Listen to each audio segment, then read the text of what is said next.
Mr. Speaker, this government has been elected to deliver nothing less than national renewal, to stop the chaos of the past 14 years, turn the page on an era of politics as noisy performance, and return it to public service, and start the work of rebuilding our country.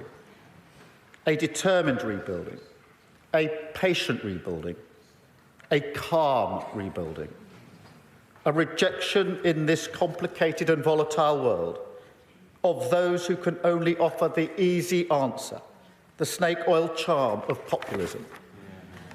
Mr. Speaker, as the last 14 years has shown, that road is a dead end for this country. It does nothing to fix our foundations, and the British people have rejected it, as they have throughout our history. Quiet Riot. Hello and welcome back to Quiet Riot with me, Alex Andrew. And me, Naomi Smith. Events over the last week could not have validated our mission more clearly: to add light, not heat, to the conversations that we need to have with each other. We have loved your messages of support, like Martin, who says most political analysis seems to want to make me angry. This just wants to make me think. Or Catherine, who finds us endearingly nerdy and friendly and says it feels like a shift in government. Calm, professional, and leaves me hopeful. I have never been professional, have you know. Today is but another day. This month is just another month. Democracy is a marathon, it's not a sprint. So breathe, make a cuppa, stop the doom scrolling and join us in our quiet riot. Quiet Riot. Welcome back to Quiet Riot. I'm Naomi. And I'm Alex. On this week's show, that pop, pop, pop sound in Butler, Pennsylvania last week will echo for months, perhaps years.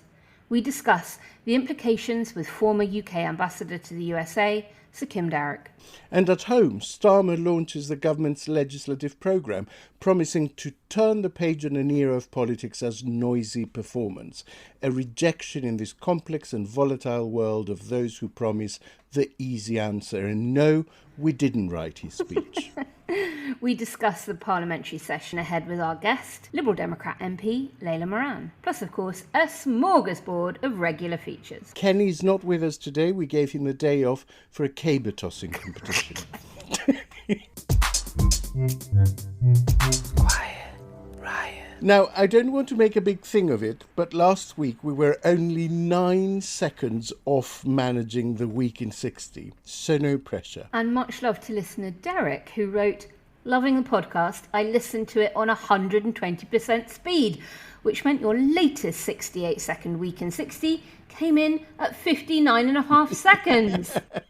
Right, Alex, I'm going to start the clock in 3, 2, 1, go. Donald Trump suffered minor injuries in a failed assassination attempt that left one of his supporters dead. Asked about it at the Republican National Convention, Liz Truss said, "I don't like it, it's not good." Vaughan Gething resigned as Wales First Minister after a series of scandals that cost him the support of his voters, his parliament, his own cabinet, and eventually, after last-minute discussions, himself. Kickball specialist Gareth Southgate resigned as the undisputed world champion punchbag for English tabloid headline writers. The King has delivered Starmer's legislative programme. All 35 bills had been briefed to the press in the form of the Labour manifesto. Liz Truss complained on social media about the King's speech when she should really have just contacted her local MP. "I don't like it," she said. "It's not good." Clacton MP Nigel Farage jetted over the Atlantic to join Truss and Johnson on the American gravy train, meaning that for once, Britain is flinging more shit over the ocean than emptying in it. England will experience a brief burst of hot air this week thanks to a combination of the jet stream being near Scotland and Richard Tice being near a camera. A German TV comedy portraying Angela Merkel as a crime-solving sleuth with a flatulent pig called Helmut has been a massive hit for Italian channel Rai 2. Mamma mia. A patient in an Indian hospital spent 42 hours stuck in a lift. NHS consultants described his ordeal as a possible 400 extra beds. Taylor Swift's recent tour pushed hotel prices up around the country and has been blamed for UK inflation staying at 2%. A spokesperson said 2 is better than 1. Stop the clock! I did stop the clock, Alex, and we've slipped backwards. We're on about 1 minute 40, I think. Oh no. Must try harder on double speed. Yeah, must try harder. Quiet Riot. It's the story that's dominated the news all week. The attempted assassination of former US President and Republican presidential candidate Donald Trump. The Secret Service is still trying to piece together both how Thomas Matthew Crooks eluded them and what his motivations may have been. Now, I was fast asleep by the time the news rolled in, Alex, but I woke in the night thanks to my dog, Wrigley, dry heaving at the foot of my bed, which, as any pet owner knows, is the one sound that will immediately lift even the deepest of sleepers out of unconsciousness in a nanosecond. But it meant that I looked at my phone and I saw a message from the Best Written campaigns director saying, "Don't worry, I've paused all of our scheduled content until the picture becomes clearer." And if there's a second thing that will get me up out of bed in an instant, it is a message like that. And Alex, my initial reaction was, of course, one of horror, followed very swiftly by deep, deep anger that the NRA continues to have such a vice-like grip on Washington. And then that was replaced by a realization that Trump's popularity, particularly against the backdrop of Biden's failing faculties, would probably only soar. How did you feel at the time that you found out? And did you find out the next morning? No, I was or in watching, real time? as luck would have it, MSNBC Live. I was watching the actual Trump rally. Wow, because you see, listeners, there are in life larks and owls. I am a lark. I am Alex is definitely an an owl. So I was watching it live, and I have to say my initial reaction was that it wasn't serious, because the sound, it sounded like an air rifle or a BB gun or something like that. It was really weird, and that was, I think, everyone's first reaction at the time. You know, then you could see a bit of blood on his ear, and there was a momentary panic, but it was only as news filtered through, so maybe 5-6 minutes into the whole thing, that someone in the audience had been killed, that you knew this was, you know, real bullets. Really it was serious. a really big moment happening. And the rifle was an AR-15 style rifle, which, as I understand it, is the rifle that is on the pin badge of NRA And it is members. the rifle that is always involved in this kind of thing. It's always that AR rifle. And as we record, Naomi, I've just seen a little news alert. Biden is planning to introduce a law in Congress banning that sort of rifle in Trump's name. It will be very interesting to see the GOP forced to vote against a bill like that. Literally just coming in. What did you think of J.D. Vance as a vice presidential pick? Okay, well, was it a clever pick? Yes. Very, very smart move. Young man, brings in voters that maybe Trump couldn't bring in under his own steam. Somebody who is incredibly well versed with the kind of Rust Belt left behind voters that populists will do their damnedest to win over to their side. He's certainly got an intellect that maybe Trump lacks, so I was almost surprised in a way. He's not been without his criticism of Donald Trump in the past. So from a purely political strategy analysis of it, smart move. What does it make me feel? Abject horror. I mean, this guy is, on many issues, even more extreme than Donald Trump. Yeah. And Donald Trump is not a young man. Vance ends up president of the USA, which fills me with even more dread, frankly, than a second Donald Trump presidency. I spoke to former UK ambassador to the US, Sir Kim Darroch, earlier to get his reaction to the attempt on Trump's life, what J.D. Vance adds to the ticket and how it might all shape in the coming election. And I'll give you a spoiler, Naomi. He doesn't agree with you. He thinks it's quite a risky pick. So let's hear why. Thank you for joining us, Sir Kim. What's your reaction to, first of all, to the attempt on Trump's life? I think the same as everyone else's in a way, Alex, which is that it was a shocking moment when I picked it up on TV the following morning. And of course, it's all captured in great detail on film and in some photographs that will become, I'm sure, iconic. It reminded me again, because in my 4 odd years in Washington, there were a lot of shootings, some school shootings, a shooting on a crowd in Las Vegas that went on, that America is a country where there are literally hundreds of millions of guns, and inevitably some of these guns get in the wrong people's hands. And then, of course, you look at that extraordinary photograph which claims to show a trace of a bullet passing by Trump's head, and you think how astonishingly fortunate the former president is still to be alive. I mean, it looks as if he turned his head at just the moment the shot rang out, and it missed him by a couple of inches. And then you think about the consequences, which we can talk about.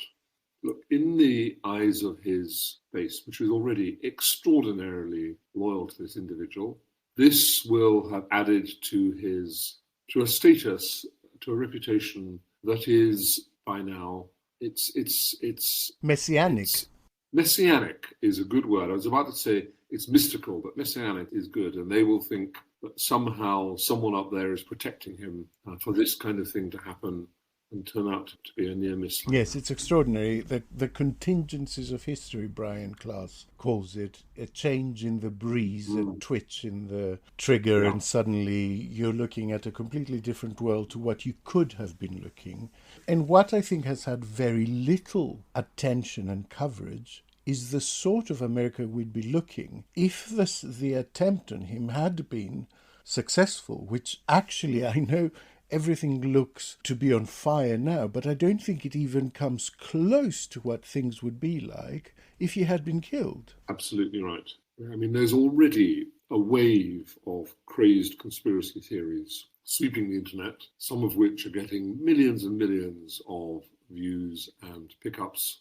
If he had been killed, imagine the rage amongst his supporters. Imagine how they would see it and what accusations they would make. Imagine the consequences in terms of potentially, I think, riots on the streets. Imagine the chaos it would have caused in the Republican Party a couple of days before their convention. So it would have changed the whole picture. Yeah. And it's changed anyway, but it would have changed it even more dramatically. The Democratic leadership seemed to be opting largely to take the high road. The Republican Party has some quite notable outriders who are pretty strident. Was there a reaction that really struck you, that really stuck with you, that you thought might shape the narrative in a particular way? I mean, I thought the Biden reaction was what you would have expected from him. I wasn't surprised that there are some Republican outriders, as you call them, who immediately turned this into an exercise in partisanship. Notwithstanding the story that I read that the would-be assassin is actually a member of the Republican Party. I think if anything surprised me, it was a Trump reaction initially, and we'll see what happens when he makes his speech to the convention this week, that suggested he was about to rewrite that speech and turn it into a call, an attempt to unify America and to end divisions. Well, we'll see, because that's not really been his track record so far. But I shall be more than interested to see what he says to the convention. I think it's on Thursday. Yeah, it is. It will be interesting to watch that play out over the next few weeks, because it feels to me like the sort of grandfather of the nation, let's all tone it down a little bit, is very much in Biden's character, while that sort of approach is very much against Trump's character. And I will be very interesting to watch that tension if he goes off autocue or if he starts to... Yeah. If I had to predict what would happen, I don't think he will be able to stick to a script that is about healing divisions. It's just not in him. But we will see. We will see. Do you think the security failure will affect the campaigning that's about to intensify in the next few months? Will fewer stump events? Yeah, that's an interesting question. That's an interesting question because, I mean, I watched Trump closely during the 2016 campaign, and these huge rallies are his campaigning lifeblood. He actually, far from exhausting him, I think he somehow sucks in the energy from his crowds and it carries him on to the next rally. I remember noting how much more speaking he was doing than Hillary Clinton, 4 or 5 times as much in the 2016 campaign. And it was all these big speeches. It's what he does. I can't see him, honestly, reducing the number of these events. I think he will make a thing of continuing to do them and building the myth. And his supporters will love it, and they will think that this is a man who's attaining sort of immortality. What do you think is the risk of escalation, that someone on the Republican side, some fanatic on the fringe of the MAGA movement, thinks, if you're going to try and do this to my guy, I'm going to try and do something else? Yeah, I mean, there must be a risk. And I think from everything that I have read and heard, there were some failings in the security around this Trump event over the weekend. So I assume that security for both the candidates will be stepped up, and they will draw the same potential conclusion as you have about potential risk of a retaliatory attack on Biden, and take the necessary precautions. It's difficult. I say this as former national security advisor, not that I would ever do, on-the-site security. Leave that to the police.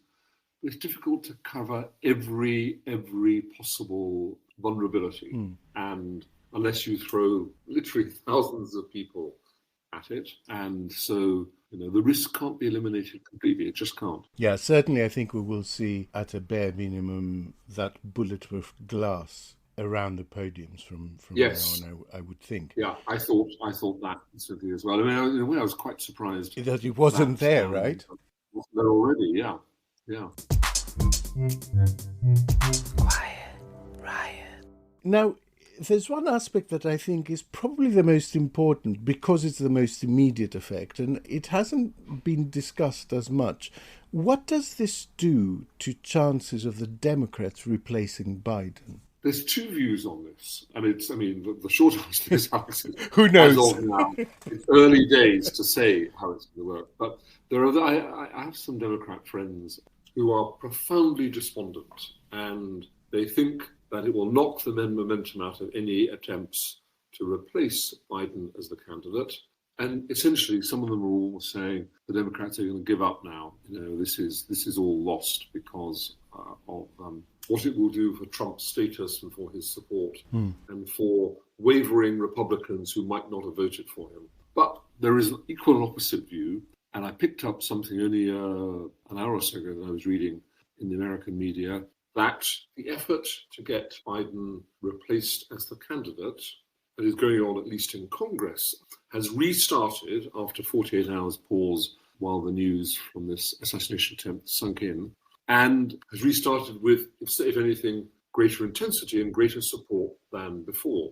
Now, I still think the odds are against Biden being replaced. It's not likely, but equally it's not impossible. And again, other Democrats who I'm in touch with are saying this makes it more essential than ever that we put our best possible candidate out. Otherwise, Trump will win potentially in a landslide. And that candidate is not Joe Biden, sadly. Great job, though, he's done for the last 4 years. So that's why I say we'll have to wait and see. But it's not gone away. It's not gone away, the pressure to move on from Biden. I'm intellectually stuck in exactly the same place of thinking, surely this is such a point of instability and uncertainty, the Democrats can't pile more on top by moving against Biden. And at the same time, I look at those images of Trump punching the air, and I think if ever the dynamism of the opponent became a crucial factor, yes, it is now. I mean, Trump has ended up looking like some sort of superhero. Exactly. It can't be fought in the same way as before. I mean, in my gloomier moments, Alex, I think there is absolutely no way now that whatever happens in the next 100 days, little over 100 days left, that Biden can win this. And if he remains the candidate, it's a question about how bad the loss will be.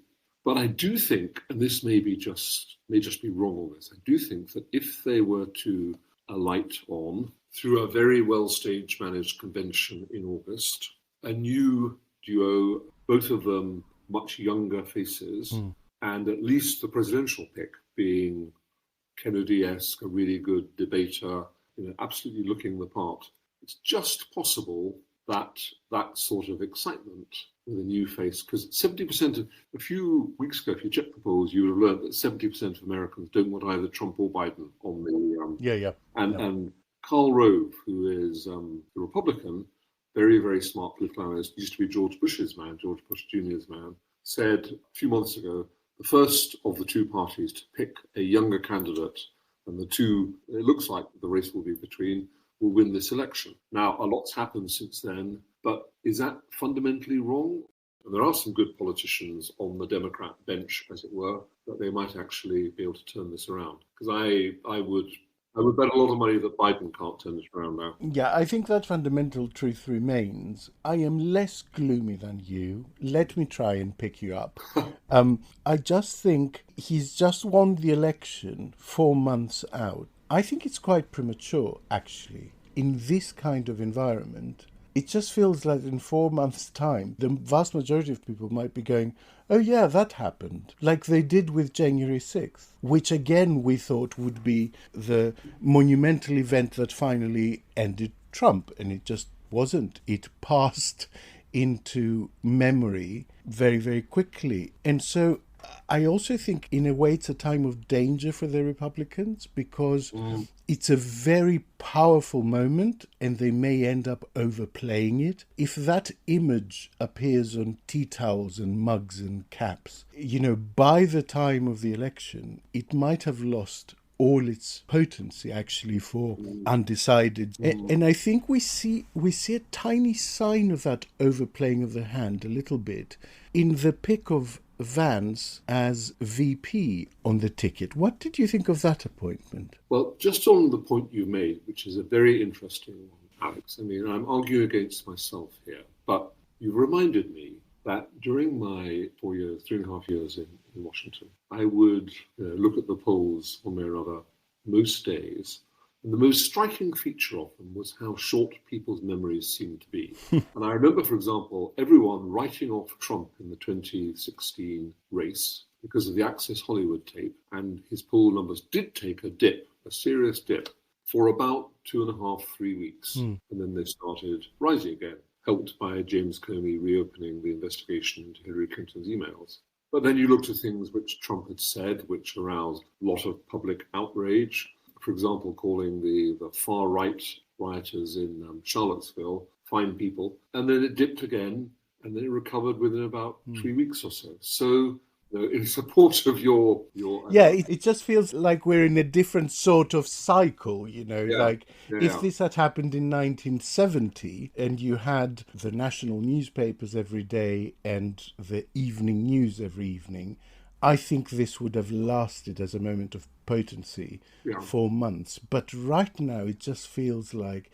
24 hours is a long time. Yes, yeah. Now, on J.D. Vance, I always thought Trump would pick him, and he brings quite a lot to the ticket, notably youth.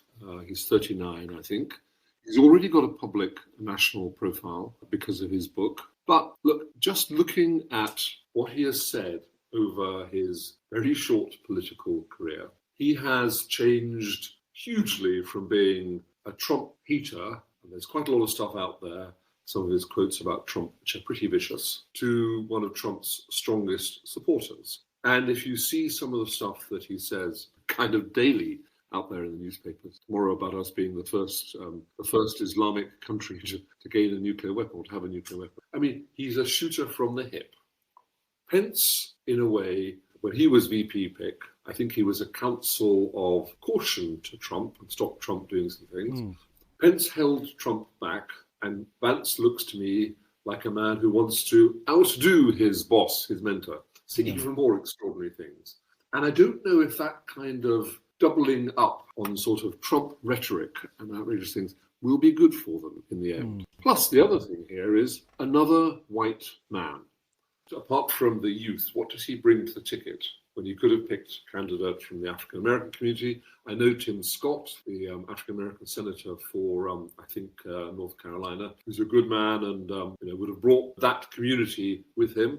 Just wondering what Vance brings. So it's the pick I predicted. I can see that it brings youth to the ticket, but I think it brings some risks too. Two people who are quite unpredictable, make quite difficult mix to control, I think, in terms of messaging. Yeah. Final question before I let you go. How would the UK and the EU interface with a Trump-Vance White House, especially on foreign policy issues? Rob Renwick was on Sky News earlier today, and he was saying he thinks talk of NATO imploding or the states leaving NATO is slightly overpriced. He thinks Trump will press for bigger contributions from some countries, but he won't ultimately sort of push the button on NATO. But on issues like the Ukraine war, Vance is even more hardline than Trump. Where does that go come January if we're looking at a Trump-Vance White House? 2 comments, Alex. On NATO, I agree that Trump isn't going to take America NATO, but for a slightly different reason, which is that the Senate last December passed legislation saying that no American president could take America out of NATO without the approval of the Senate. And even if Trump, the Republicans have majority in the Senate, quite a lot of them are solid NATO supporters. I think the risk for NATO with a second Trump presidency is publicly disdaining or disavowing Article 5 in the principle of collective defense. Attack on one is an attack on all, and actually taking America out of the organization. But I do think that's a real risk, because he said it on the campaign trail many times. And I think that if I were sitting in the Kremlin, I would be watching this and thinking, how can I help? Yes, and we get Trump saying he wouldn't defend any country that wants to spend 2% and so on. Where do we go next? On Ukraine, look, Trump has said, I'll solve it in 24 hours, I'll stop arms supplies to Ukraine, and I will tell the two of them, Putin and Zelensky, to make a deal. The only conceivable deal that could be done would be one in which basically Ukraine surrenders all the territory that Russia currently holds in east of the country, plus perhaps a bit more permanently. That's the only deal. I mean, Putin is not going to withdraw, say, okay, ceasefire now and I'll withdraw my troops. It's never going to happen. So what that Trump proposition would do is it would basically deliver a defeat for the West, a defeat for Ukraine, a defeat for NATO, a defeat for the West. The best I think that Europe can do is 2 things. One, contribute a lot more ourselves, because America does far too much of the heavy lifting here in terms of weapons, ammunition, missiles, all this kind of stuff, and we should be doing more. Second, we need collectively and individually, if Trump wins, to say to him, you must not be the man who goes down in history as the one who lost Ukraine.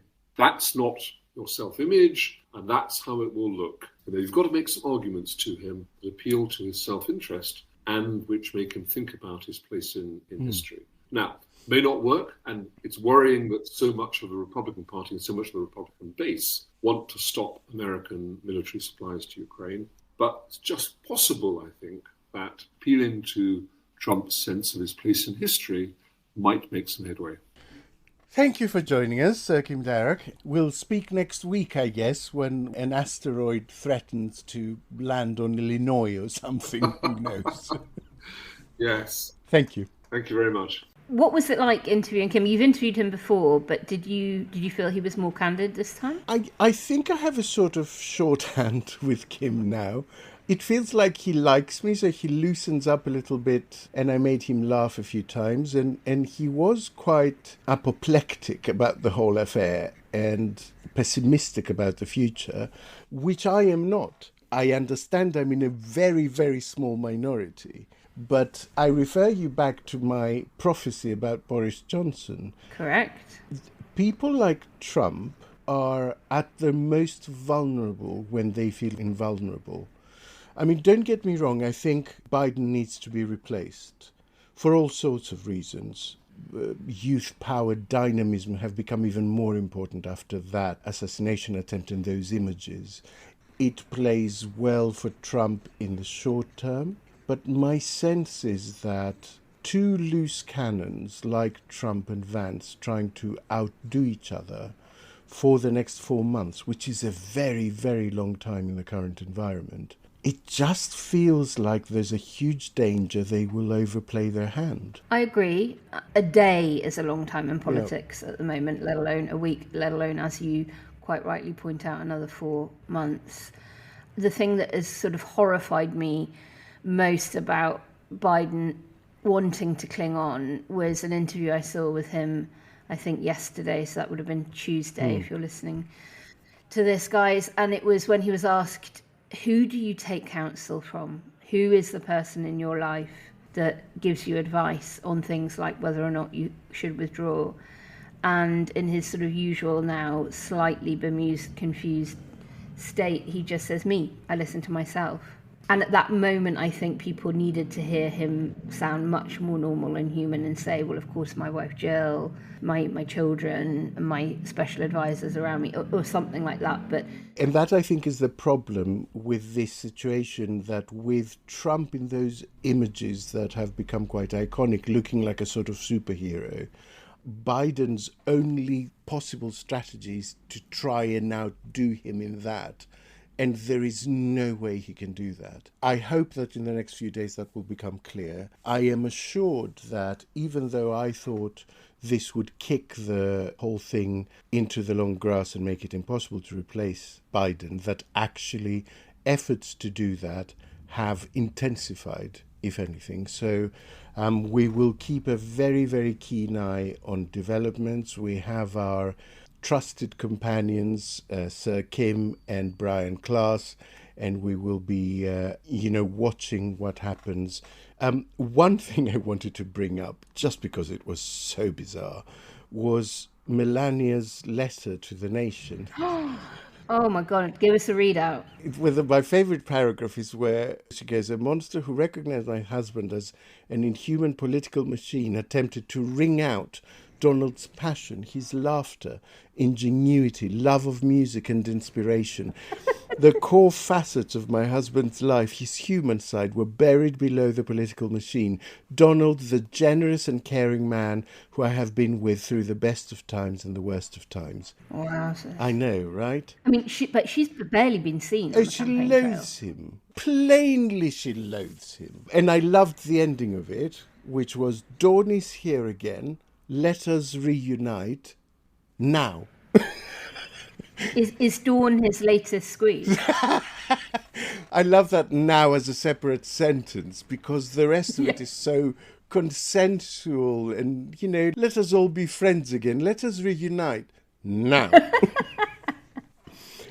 And we've got a question from listener Andy, Alex. He asks, how to defend a liberal democracy by democratic means against somebody, brackets Trump, playing by extreme undemocratic tactics. Big question there.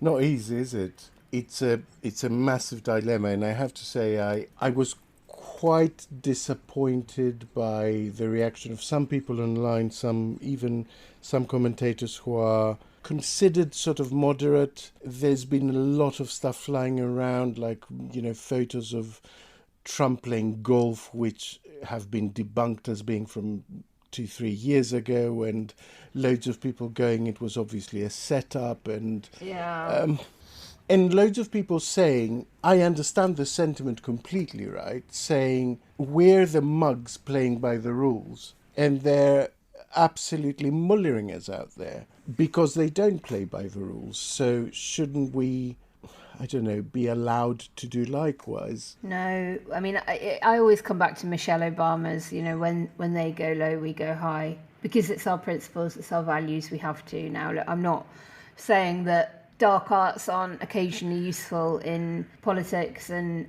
can be part of a bigger strategy, but really the only way is to, make sunshine the best disinfectant, to put these people on platforms and take them on with their principles and win with reasoned argument.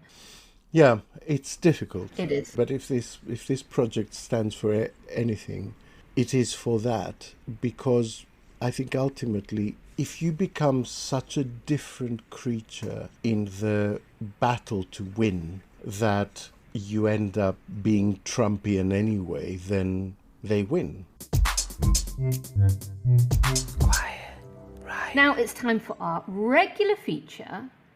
It's time to pay tribute to those persistent communicators who are, trolls.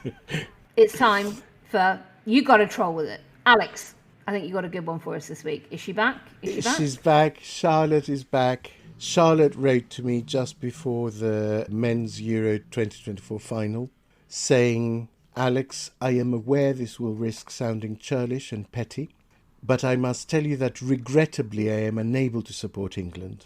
There are 3 reasons for this. 1, Gareth Southgate is an openly woke manager.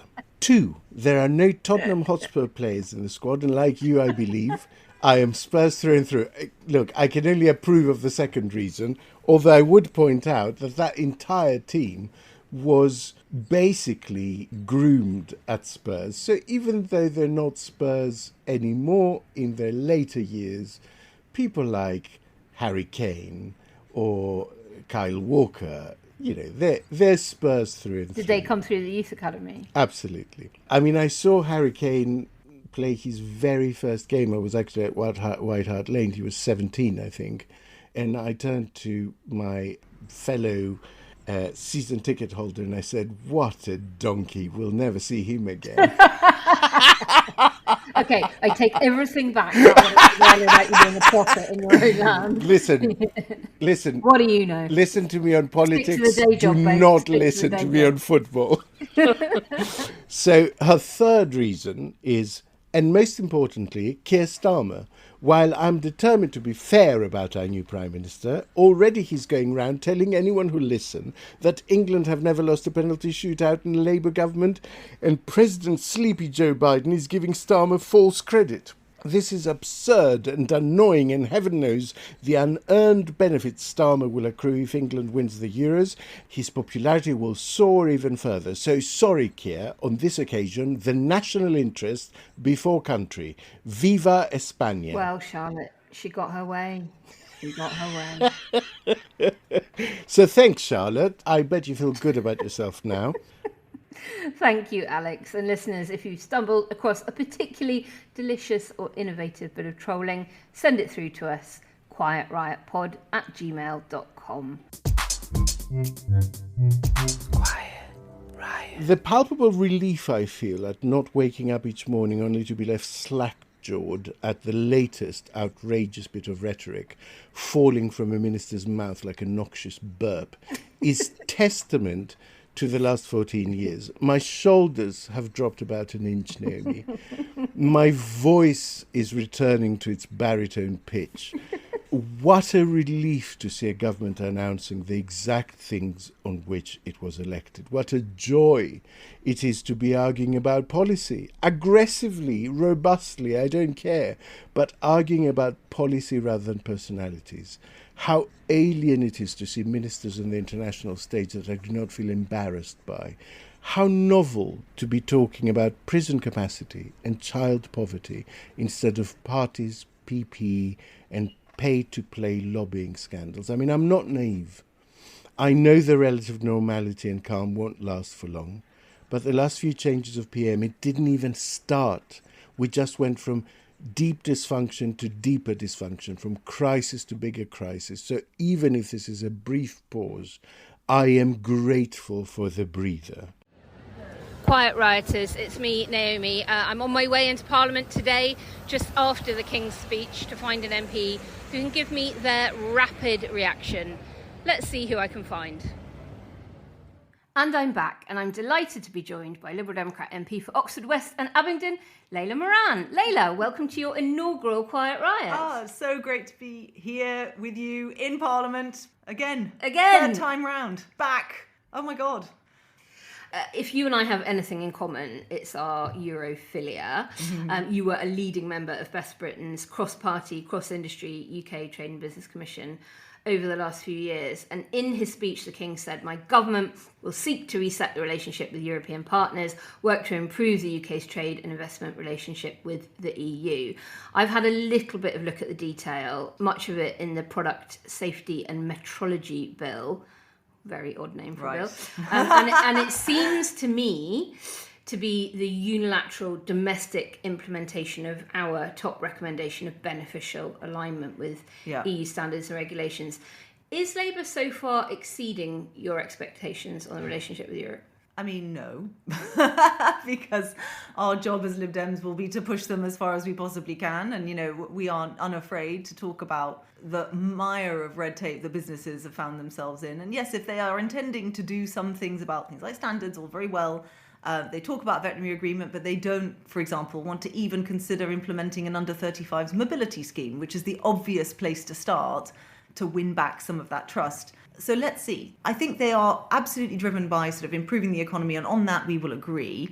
The single greatest lever that you can pull to improve British business is to have that closer relationship. And actually, Rachel Reeves was on the front page of the Eye today, more or less saying that, which was a bit of a move from Rachel, I thought. And I wondered if that was now in post, fingers on the till. Oh my God, they really fucked it up with the last government. Yeah. There's much less for me to pull on levers to grow the economy. Maybe I'm going to have to do even more in Europe. I don't. Maybe that's wishful thinking on my part. I sincerely hope so, but they've tied their hands because they've said that they won't accept any elements of freedom of movement or anything else, and that precludes you from doing a deal, particularly of customs union and single market, which is, even if it's unachievable in this parliament, which it probably is given our relationship with where Europe is at the moment, I still think moving towards it would give business a lot of confidence. So let's see what they actually do. I definitely am pleased to see the back of the old divisive Brexit rhetoric that Sunak and others tried to keep leveraging it because they had nothing left and they thought that their voter coalition, that's what they cared about. Mm-hmm. And they cared about that more than the NHS, and they've been roundly defeated on that premise. So, and even Farage isn't really talking about Brexit anymore. No, indeed. So I really hope that this is a moment for new pragmatism over Europe. And, the likes of you and I and others and the Liberal Democrats as a whole will be pushing them to the max. Well, there seemed to be plenty in the King's speech around skills and immigration. And I throw them in together because of the age-old debate about the trade-off between upskilling domestic workforce and importing skills. I can scarcely remember a government that hasn't tried, and let's face it, failed to restructure apprenticeships in the UK and make them work, etc. Did you hear anything today that makes you think they might succeed this time round? And I'll throw in a kind of follow-up on that. Do you expect them to extend, you said that they're not going to do freedom of movement, but extend foreign worker visas in areas like construction? Because if they're going to succeed in delivering their planning reform programme, onshore wind, all that infrastructure, house building pledges, well, these are all sectors with huge shortage occupation at the moment. Surely they're going to have to. They're going to have to. And in fact, one of the reasons why immigration, as we well know, was so high is in part foreign students, which should never have been in the numbers in the first place. Absolutely but as we know, post-Brexit, we needed to import many more people to fill the jobs that had been filled before. At some point, whether or not the government decide to come clean about that, we'll see. The one thing that I think is a positive is that they are actively talking about an industrial strategy. Now, the Liberal Democrat policy on this has always been sort of horses for courses. We've been pushed very hard on television whenever we're asked about immigration, what's your number? And our answer is always, it depends on the sector and it depends on the economy and it depends on what's needed. And you can't do any of those calculations unless you've got an industrial strategy that sits behind it. And it has been something, Vince Cable pushed it very hard when he was business minister. I'm pleased to see it resurge in this King's speech.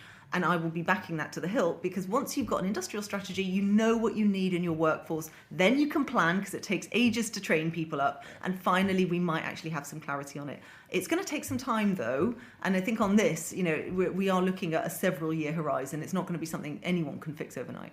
Well, on the one hand, he giveth, on the other, he taketh away. We might be happy in terms of the mood music around Europe, very happy in terms of industrial strategy, constitutional reformers. What are they going to take from this? They've perhaps been lesser than anticipated in this King's speech. I didn't see any inclusion yet of votes at 16, which was talked about quite a lot in the run-up to the election, and no huge change to the unelected chamber. What would you have preferred to have seen? Yeah, I mean, it was gruel today on that sense. And yes, it's always awkward when you're... So I actually got into the Lords this time. I don't always do it, but this time it felt special. And they start talking about getting rid of hereditary peers, and a few of us MPs sort of locked eyes and went, awkward. But that said, the Liberal Democrat position is that we want a fully elected second chamber, revising chamber, and that we should replace it with a sort of Senate-like thing, and we want proportional representation, and we want the whole shebang. So yeah, we will also be pushing Labour on this, who I think they're resting a lot on, the Council of Regions and Nations thing, and, fair play, and that's going to be great. And if devolution means genuinely power is going to go down to council level, and they're not going to force people to have mayors and things like that. Well, that's also, I was also going to ask you about the English devolution bill, which is one of the 35 that was included in the King's. Oh my God, it's so weird saying I'm King's. Still not over it. It's also linked to constitutional matters. Is more power to combined authorities and metro mayors rather than local authorities actually centralisation, not devolution? Of course it is. And this is one of the huge differences between Labour and the Liberal Democrats. And we are going to see more and more of this as this goes on. As I said earlier, the way to view the relationship is, we kind of want the same end product most of the time, but the way we get there is different. And they are seeing local authorities, particularly the district levels, as a block. As a block to house building, as a block to things. And actually, the answer, in our view, is the opposite. One of the things that people get frustrated about is that it's centralising Whitehall decisions they're imposed on communities. And where you've got the Liberal approach, the bottom-up approach, where you take communities with you, we actually end up building more social housing, not less. We deliver more infrastructure, not less. So the Liberal Democrat approach, in our view, is more efficient at doing what Labour are saying they want to do. But this is classic Labour. Classic Labour is take everything into the centre and then in a sort of nepotistic kind of way tell them what is right for them. It's one of the reasons why I'm a Liberal. When I looked at it and I thought to myself, what's the best way of achieving the best out of people is to trust people rather than to trust mandarins and people who are further away from where the decisions are made. Well, finally, Layla, correct me if I'm wrong, but I think you are still the only MP with Palestinian heritage. Still correct. There is a Yemeni MP, I understand now. Well, she's obviously a British MP, but she's of Yemeni descent. Okay. So there are more Arabs now, but I'm still the only Palestinian descent. And of course, you've made very, very powerful interventions in the chamber over the last year. The King said, "My government will play its part in trying to secure a long-term peace and security arrangement in the Middle East. It is committed to a two-state solution with a safe and secure Israel alongside a viable and sovereign Palestinian state." What will you be looking for in the detail of that bill? I mean, it's worth saying it's interesting that they're framing that as a bill. I'm pleased they mentioned it. They had to, for political reasons, mention it, given what happened in the election to some of their MPs. And so I'm pleased it got a mention.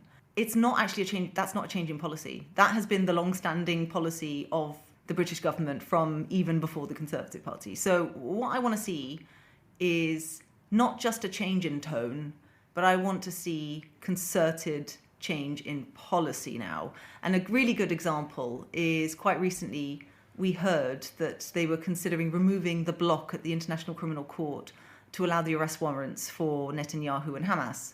And because they are tied together, I think quite cleverly by Karim Khan, America has now put pressure on Britain to keep the block in place. And the last we've heard is that David Lammy has backed down from the promise to remove the block. Now, as a party, we stand for the international rule of law without fear or favour. Whenever we've called for arrests, it's been to the extremes on Hamas and Netanyahu, because they are blockers to peace and they do not want a two-state solution. So how can you on the one hand claim to want two-state solution and on the other hand not hold the perpetrators of atrocities, whether it's Hamas or Netanyahu, to account via the court mechanism that will determine what has happened and what should happen to them? And I really am concerned that they're going to try and, make it all okay. And I'm pleased with the change in tone. It won't be as one-sided as the Conservatives, who today only mentioned Israel and not Palestine, which is just deplorable. But a change in policy is what's needed, and we should be leading from the front on a two-state solution. A two-state solution, I might add, that must be based on 67 borders. And whenever anyone talks about two-state solution, please continue to talk about 67 borders. There's a real fear from the part of the Palestinians that there are going to be land grabs that is going to make it even smaller. And that's before we even start talking about the settlements. Layla, I've got to rush back to Alex to finish the show, so we'd better wrap up. Thank you so much for your time on this very, very busy day. Pleasure. Will you come back on Quiet Riot soon? I would love to. Yes, please. I feel like you're a very natural quiet writer. Yeah. Oh, I'm not so quiet. Naomi, what was the atmosphere like there today? It's so funny, Alex. So on the way into Parliament, you still see some very sad-looking, I assume mostly Conservative staffers, walking out with boxes with all their belongings stuffed inside. I do feel sorry for them because, you know, the young people that work for them are the collateral damage in all of that. And then when you get through the door, I can only describe it as akin to Freshers' Week at university. So if listeners did go to university and did partake in Freshers' Week, it's that same vibe. Lots of very overexcited, giddy, and I would say very young people, many of whom are the actual MPs, looking gleeful, joyful, cannot take the grins off their faces.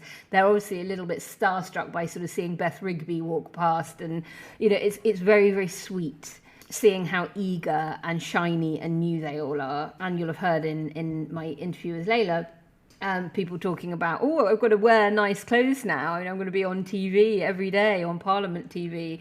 I need to get some new shoes in case, you know, I'm seen sitting on a front bench. So it's all very sweet and lovely in there at the moment. But I agree, it is probably a brief pause, and things will inevitably return to Westminster as usual, Harbu politics in no time. But I'll take it, you know. For now, we'll take it. Listener Solomon asks, what in particular jumped out at you from the King's speech?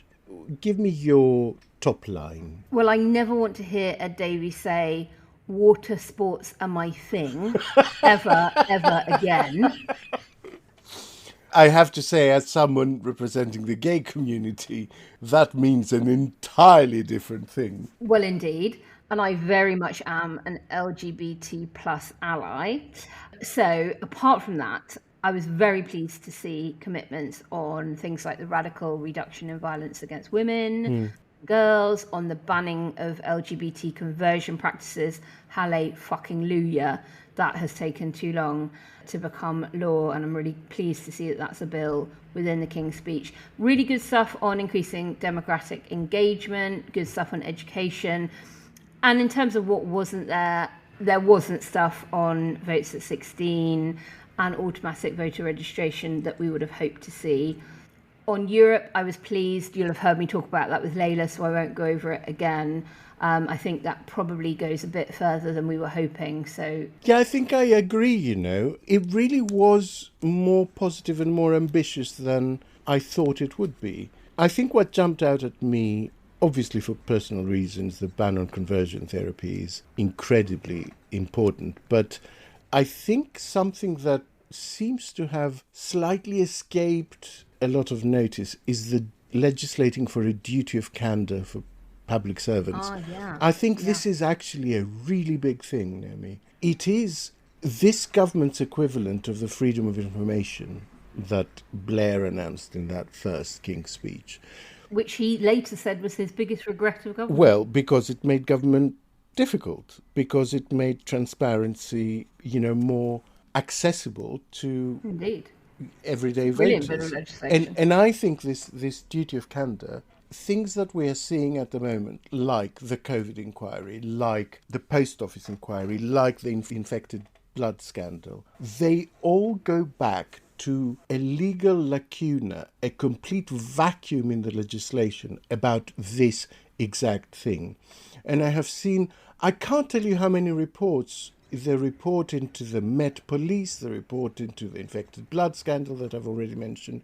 One of the conclusions is always, we need a law that places a duty of candour on public servants. The Hillsborough inquiry suggested the same thing. It is, I cannot tell you how important it is and how much of a difference it makes. And I think the thalidomide scandal did too. Yeah. Yeah. Every report into a big government cover-up in the last 20 years has said, we need this legislation. And I think it is brave and noble for Keir Starmer to be introducing this, knowing that it will make his life harder and the life of his ministers harder, and he has a massive majority. There's no earthly reason for him to be doing it.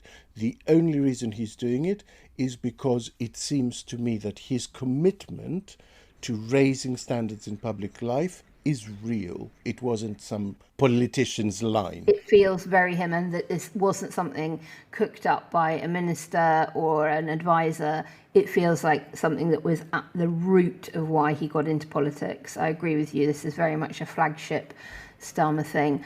I've liked the mood music since the election around cross-party working with the Liberal Democrats on social care. That was also missing from today. Although it was mentioned in someone intervened, I think, in Starmer's speech, and Starmer confirmed that it was very much his intention to do cross-party working. Good, on. Exactly. So I think what I mean by that is, A, the devil is always in the detail of the actual bills themselves when they're published and we get a chance to scrutinise them. But B, that not everything will be in the King's speech. More comes, more flavour, more detail about how some of the manifesto commitments and non-commitments, in terms of manifesto, but mood music and optics and vibes and the things we've heard around cross-party working may come through later on. So I'm hopeful and broadly very positive from what we heard today. Yes, and something like what you mentioned, votes at 16. If that piece of legislation is in the legislative programme that looks at increasing voter engagement, then that may well be in there. It doesn't need to be specifically, explicitly mentioned in the King's speech. Now, I think I saw a very good tweet from you about this very topic, the detail. Who gets the detail? When do they get the detail?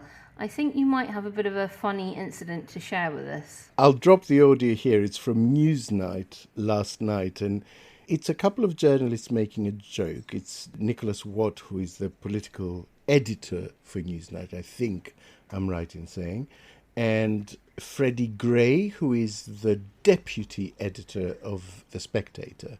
And they're making a joke, but I think it hides a very, very real point. Here it is. I have got the secret document upon which the King's speech is based, and I can reveal it here. It's this document here. It's called the Labour Manifesto for the general election. There are going to be 35 bills or draft bills absolutely taken from there, so no great secret. I think, as Nick suggested, though he made a very dramatic effort in doing so, it's bad news for journalists. We've had such wonderful chaos for so long, and now we're getting a fairly predictable Prime Minister. I find that incredibly revealing. Journalists kvetching the era of constant chaos. The constant era of chaos has definitely delivered clicks for them. And I have seen a huge change of tone and process in the government that I think the media has completely failed to adjust to yet. They might do. But a lot of the interviews are still very superficial, very gotcha, trying to get a headline. And journalists, I think, need to switch a little bit their frame of thinking into policy. There is plenty to scrutinise the government on, but it's substance and it's serious. And I know there has been very little policy in the last few years, which is how journalists got into this habit, being sent gossip by WhatsApp that doesn't generate stories by saying, here's the latest screen grab from the conservative group. Yeah. Things have changed, and the political journalists need to change with them. They need to really internalise this fact, as they say. I noticed a number of Tory MPs bobbing up, intervening in Labour speeches, including Sunak's response to the King's speech, specifically mentioning the lack of policies about rural areas. And it feels like we're seeing the outline of an opposition strategy there. What do you think? Quite possibly. They're good at politics. They've got the money still to be doing very regular message testing and focus groups. I don't think it would have been an accident that that's what they chose to do the attack line on. They've probably already got out there into those former agricultural Tory heartlands to start asking people, well, what would bring you back? Maybe 3 years ago, I mean, one of Starmer's first major speeches just after COVID was to the National Farmers Union. And one of the things I noted was that he went to the National Farmers Union and he spoke to them about housing, about crime, about mental health. He didn't treat them as if they were somehow just farmers, just people who live in a rural context. And I thought that was quite revolutionary. And it's interesting that he's now being attacked for not having rural-facing policies in the King's Speech. But actually, mental health provision is a rural-facing policy. You know, better housing, better transport networks. Anyway, we will see how it works out. But I thought it was interesting to see them bouncing back with lines to take already. I think it will be a harder 5 years than people imagined. And never underestimate the Conservative political machine. Now, calls to action. I have a weird one, right? It is for the many, many EU citizens who live in this country. So I would ask them to write to their MEP. In most European countries, there are specific MEPs who are assigned to the expatriate community, as it were.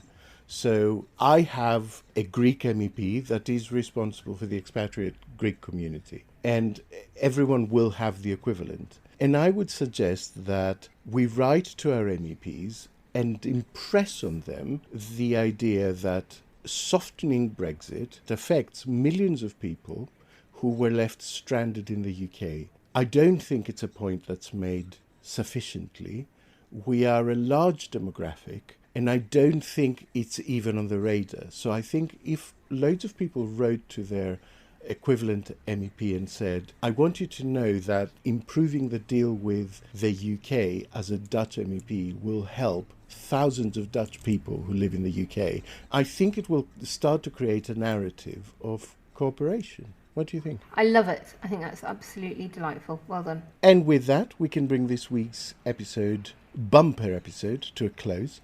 Our enormous thanks to Layla Moran, from whom you will be hearing more because we've done a special with her on how the Liberal Democrats' strategy worked during the election, as we're doing a series where we're covering all the other parties and the regions of the UK. So thanks to Layla Moran and to Sir Kim Darroch. Please take the time to subscribe, follow the podcast, and say something nice about us on social media. Pretty please. The more listeners we get, the more content we can produce. It really is as simple as that. Oh, and listen to the ads in full. We don't get revenue if we don't. I had no idea. I feel really guilty about crushing the fast forward button for years now whenever ads come on. But you could listen to it on double speed to get through it more quickly. You're so with the times. Gaming the system.